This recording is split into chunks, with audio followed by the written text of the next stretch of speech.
Just what is your business, Mr. Regan?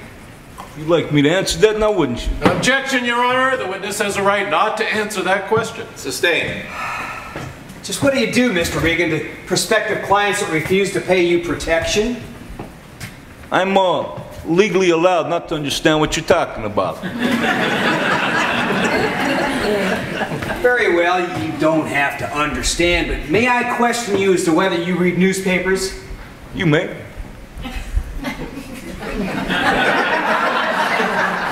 Well? What question me?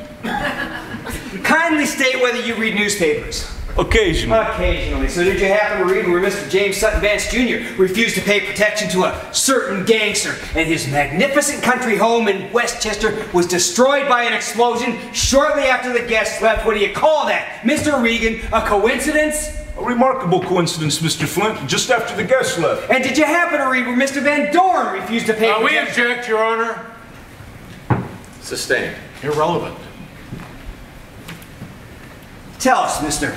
Regan, you had no ill feelings towards Mr. Faulkner for the failure of your business with him? None. Now tell me, Mr. Guts, beg your pardon, Mr. Lawrence Regan, what would you do if someone were to take this woman that you love so much and rape her?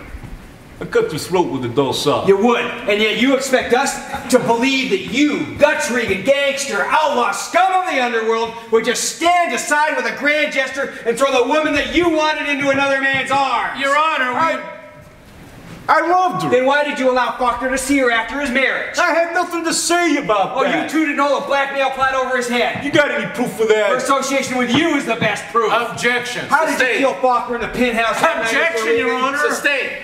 Where's your other accomplice, Mr. Regan, the one who played the drunk? I could give you his exact address. Evergreen Cemetery, Whitfield Family Memorial, which is the swankiest place poor Lefty's ever been. Now let me get this clear.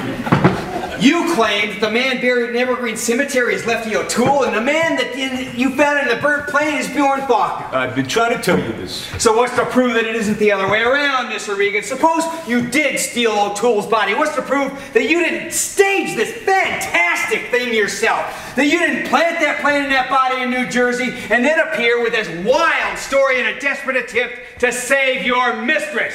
You have heard her say that you would do anything for her. That you would lie for her. We object, Your Honor. Objection sustained. Where is your real proof, Mr. Regan?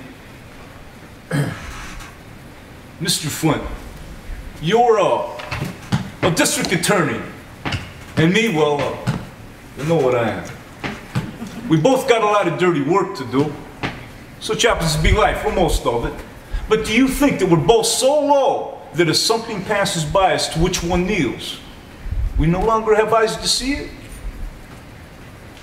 I loved her. She loved Faulkner. That's the only proof. That's all.